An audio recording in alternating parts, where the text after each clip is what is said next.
Loyal kapamilya star magic celebrity, buntis na nga ba after how many years? Tingnan ang mga detalye.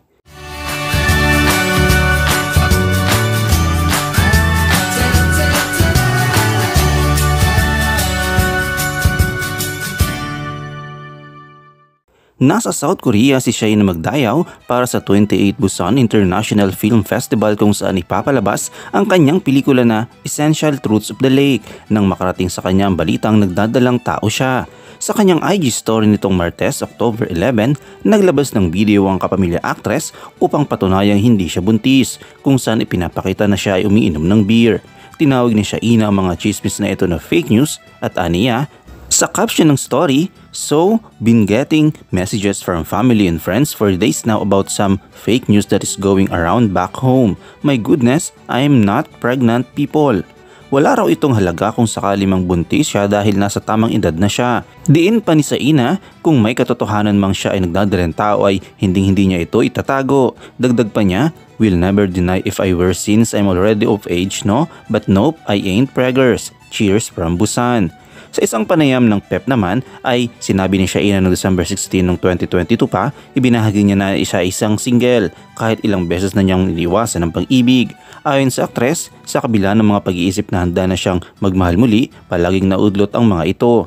Dagdag pa ni Shaina, dati umano niyang plano na bago siya mag-30, lilisanin na niya ang pagiging single at mag-aasawa, ngunit sayang at hindi ito natupad. Wala pa rin daw siyang dinidate, kung magkakaroon man daw ay hindi niya ito ililihim sa publiko. Sa kanyang pahayag noon ay sinabi, "Ang tagal ko na gusto before sana mag-30, pero nga like what I said, lahat ng plano ko hindi siya natutuloy. I guess marami pa akong unfinished task, but I actually thought na paglabas ko ng Ang Probinsyano, I would have the time." Ang sabi ko, okay, medyo ready na ako, kaya lang ito ang nangyayari. So hindi naman siya nakapos, it's just that siguro may mga kailangan lang akong gawin, but we'll get there. When I was younger, sabi ko ayoko magkaroon ng distraction. But I guess if it is the right person wouldn't be a distraction but an inspiration, diba? For me to become a better person sa lahat ng bagay, sa lahat ng aspects sa buhay mo. So wala, malalaman nyo rin naman, I have nothing to hide. And lahat ng nangyayari sa buhay ko naman, nalalaman nyo naman. So time will come, sasabihin ko rin sa inyo. Makakwento ko rin sa inyo, but right now, wala pang certain person, like na iisang tao, wala pa. Ang huling napapabalitang spotted kasama ni Shaina sa Bohol ay si Piolo Pascual na noon pang October 2021. Ano yung komento kaugnay dito? Shoutout tayo kina Gloria Tortuga, kay Virginia Hill at kay Perla Cruz.